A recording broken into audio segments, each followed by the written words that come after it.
NBC5 News at 11 starts now. Good evening and thanks for joining us. I'm Dan Joseph. And I'm Laura Kavanaugh. Our top story tonight at 11.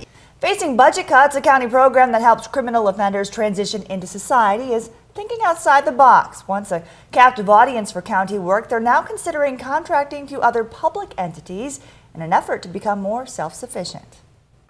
If you've ever wondered what goes on in this transition center off of Highway 99 next to the Jackson County Animal Shelter, directors say it's all about second chances. The Community Justice Center is a place where folks here can serve their sentence or sanction locally, get an opportunity to do their time in a way that incorporates treatment, work, and helps integrate them back into the community. The facility has 169 beds and houses a variety of offenders.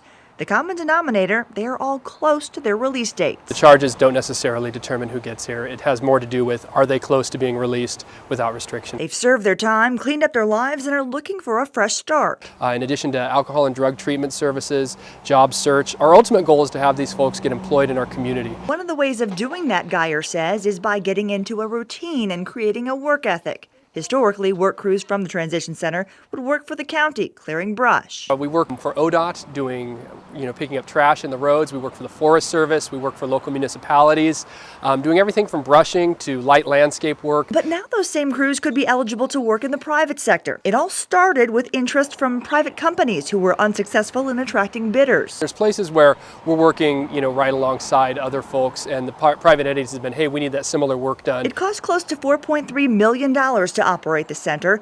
And in April, the Jackson County Commissioners, facing a $7 million budget shortfall, had to make some tough decisions, slashing budgets, including those from community justice. We did experience budget cuts this year, so we're leaner. We're offering fewer services in the way of being able to engage our folks in programming, and this is one of the ways we hope to offset, further cuts in the future. In response, community justice officials came up with a potential solution, contracting out their services to become less dependent on the county's general fund. Things we're really tasked with is becoming as sustainable as possible financially. We really try and shift the financial burden for incarceration off of the taxpayer and onto the offender wherever possible. Geyer says the center often deploys a supervisor with a team of 6 to 8 trustees. The crew collects $400 for a day of work, and it's that paycheck they hope to reinvest in the program for housing, food, and treatment of offenders. It doesn't really change what we do, but it will change perhaps whom we can work for. But Geyer says the ultimate goal remains the same. And we find that our folks do exceptionally well when they're given that structure and that opportunity. And it's helped them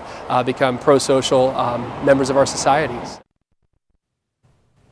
Well, county commissioners will consider the proposal at an upcoming public meeting in mid-May.